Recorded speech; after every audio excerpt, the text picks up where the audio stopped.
भारत के एक छोटे से गांव सुंदरपुर में एक गरीब किसान रहता था। उसका नाम था रामू।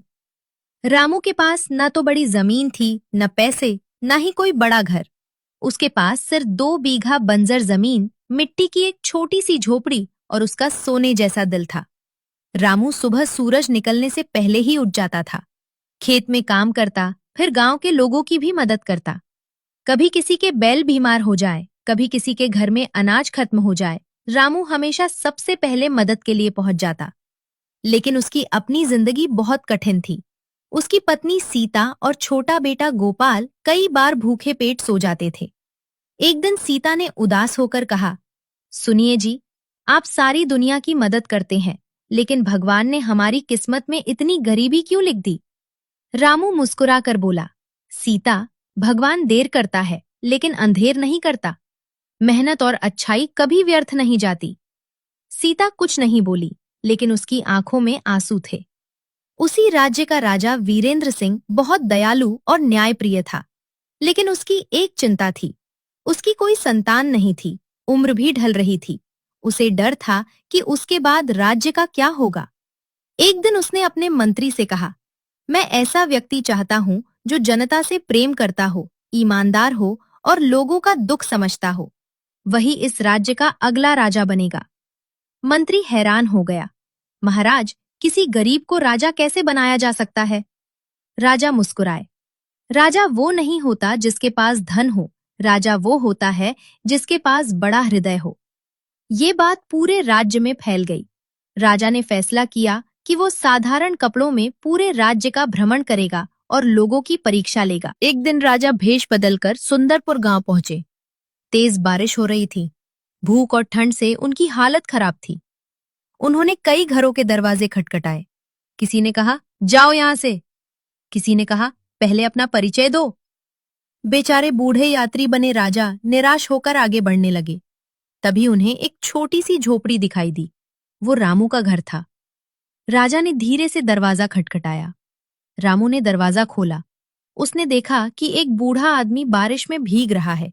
वो तुरंत बोला, बाबा, अंदर आइए, आप पूरी तरह भीग चुके हैं। सीता ने हैरानी से रामू को देखा।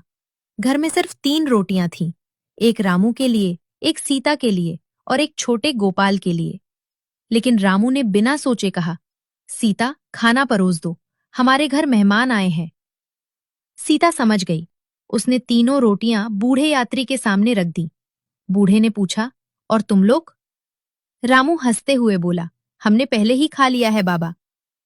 ये सुनकर बूढ़े की आंखें भर आईं। उसे समझ आ गया कि ये परिवार खुद भूखा है। रात को बूढ़े ने देखा कि रामू, सीता और गोपाल बिना खाना खाए सो गए। राजा की आंखों में आंसू आ गए। अगली सुबह बूढ़े ने रामू से पूछा, तुम इतने गरीब होकर भी दूसरों की मदद क्यों करते हो?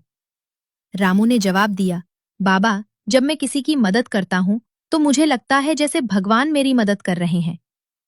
ये सुनकर बूढ़ा मुस्कुराया और वहां से चला गया। कुछ दिनों बाद राज्य में भयंकर सूखा पड़ गया। फसलें बर्बाद हो गईं। लोग भूख से परेशान होने लगे। राजा ने फिर साधारण वेश में गांवों का दौरा शुरू किया। इस बार उन्होंने देखा कि सुंदरपुर के लोग भूखे नहीं थे। कारण था रामू। उसने अपना बचा हुआ थोड़ा सा अनाज भी पूरे गांव में बांट दिया था। किसी के घर चूल्हा नहीं जलता तो वो अपना हिस्सा दे देता।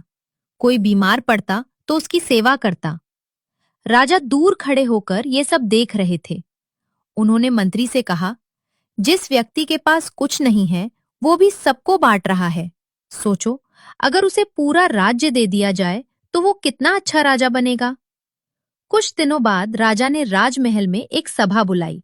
सारे अमीर लोग, बड़े व्यापारी और सरदार वहां पहुंचे।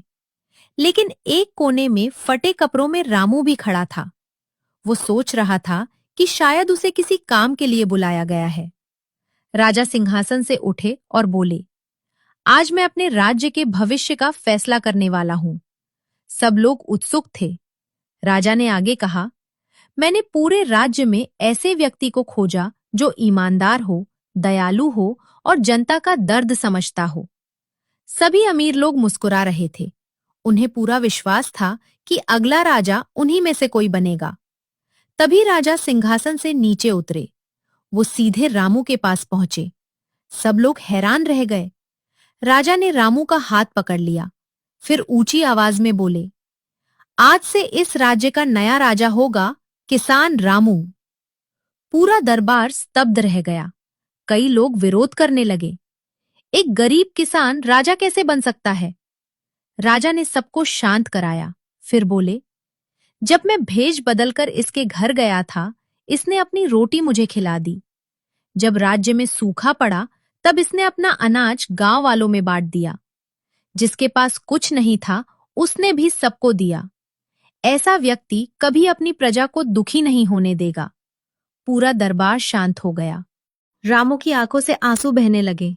वो कांपती आवाज में बोला, महाराज, मैं तो एक साधारण किसान हूं, मैं राजा कैसे बन सकता हूं? राजा मुस्कुराए, तुम पहले से ही लोगों के दिलों के राजा हो, अब तुम्हें पूरे राज्य का राजा बनना है। उस दिन रामू को राजसी वस्त्र पहनाए गए। उसकी पत्नी सीता और बेटा गोपाल भी खुशी से रोने लगे। पूरा गांव तालियों से गूंज उठा। राजा बनने के बाद भी रामू नहीं बदला। वो रोज किसानों से मिलता, गरीबों के लिए अनाज के भंडार खुलवाए, बच्चों के लिए विद्यालय बनवाए, बुजुर्गों के लिए आश्रय बनवाए। उसने आदेश दिया, मेरे राज्य में कोई भी भूखा नहीं सोएगा। धीरे धीरे वो राज्य पूरे देश में सबसे खुशहाल राज्य बन गया। एक दिन बूढ़े राजा वीरेंद्र सिंह ने रामू से पूछा, तुम्हारी सबसे बड़ी ताकत क्या है? रामू मुस्कुराया, मैंने गरीबी देखी है महाराज, इसलिए मैं किसी का दर्द अनदेखा नहीं कर सकता। ये सुनकर बूढ़े राजा की आंखें भर आईं। उन्होंने कहा, आज मुझे यकीन हो गया कि मैंने सही व्यक्ति को राजा बनाया।